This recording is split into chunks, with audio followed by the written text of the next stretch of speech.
Olá pessoal, sejam bem-vindos ao canal Prof. Carla Bruno. Hoje nós vamos dar continuidade ao vídeo anterior, que era sobre a sequência didática, então hoje eu vou dar um exemplo para vocês de uma sequência.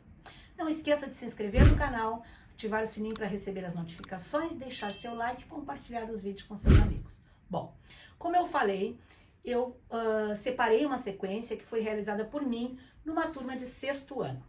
Lembrando sempre que para a realização de uma sequência didática, nós devemos partir de uma situação-problema. Nessa sequência, o nosso problema era: o que a matemática tem a ver com o pão nosso de cada dia?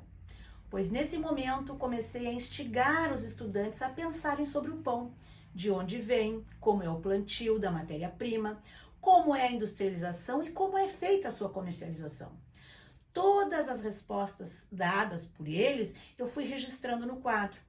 Esse momento, ele foi bem importante, porque eles foram instigados a pensar sobre o processo de transformação do trigo em pão.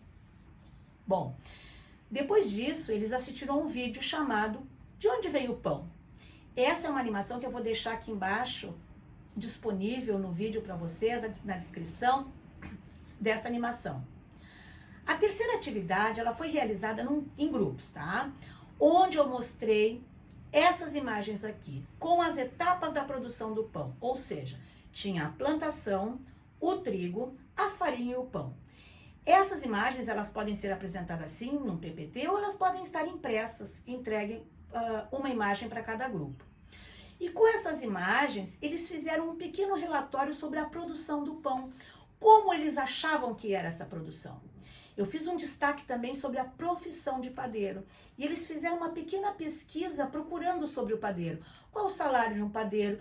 Quanto um padeiro trabalha? Curiosidades sobre o padeiro.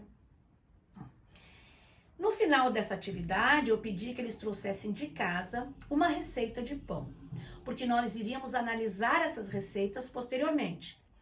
Num outro momento, eu pedi que a professora de Química fosse até a sala e realizasse uma pequena conversa sobre o fermento, que é um elemento importante na fabricação do pão. Ela mostrou a transformação química que acontece. Isso foi muito significativo também. Depois, numa próxima atividade, ela foi realizada no laboratório de informática, com aqueles grupos anteriores que já estavam formados, onde eles foram pesquisar sobre a história do pão e a sua origem.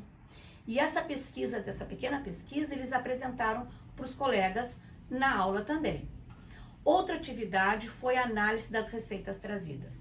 Num outro momento, separei todas as receitas em grupos como eles estavam, e eles começaram a analisar as quantidades, analisar o que ia numa receita, o que ia na minha, o que não vai na tua, e assim por diante. E a partir desse momento que eu comecei a trabalhar as frações e as suas operações. Essas atividades, elas devem ser organizadas de acordo com o que já foi trabalhado e a partir daí começar a trabalhar novos objetos de conhecimento.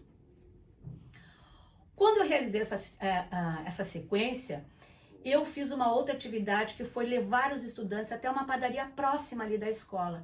Foi realmente muito significativa essa experiência. Aqui nós temos algumas imagens que mostram esse momento.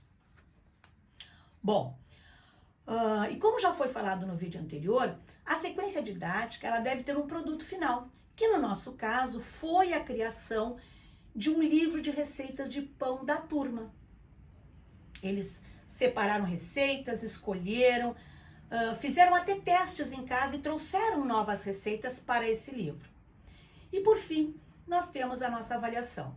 Bom, como vocês sabem, a avaliação ela é um processo, né, gente? E esse processo foi avaliado o quê? A participação, a organização, a observação dos registros das aulas e também uma avaliação escrita dessas atividades. No caso dos objetos de conhecimento, no caso as frações, né? E quando eu preparei essa atividade, essa avaliação escrita, eu fiz ela toda temática. Ou seja, todas as atividades elas estavam relacionadas ao pão. Que isso também foi muito significativo. Por hoje é isso, pessoal. Se você tem alguma dúvida, alguma sugestão, deixe nos comentários aqui embaixo.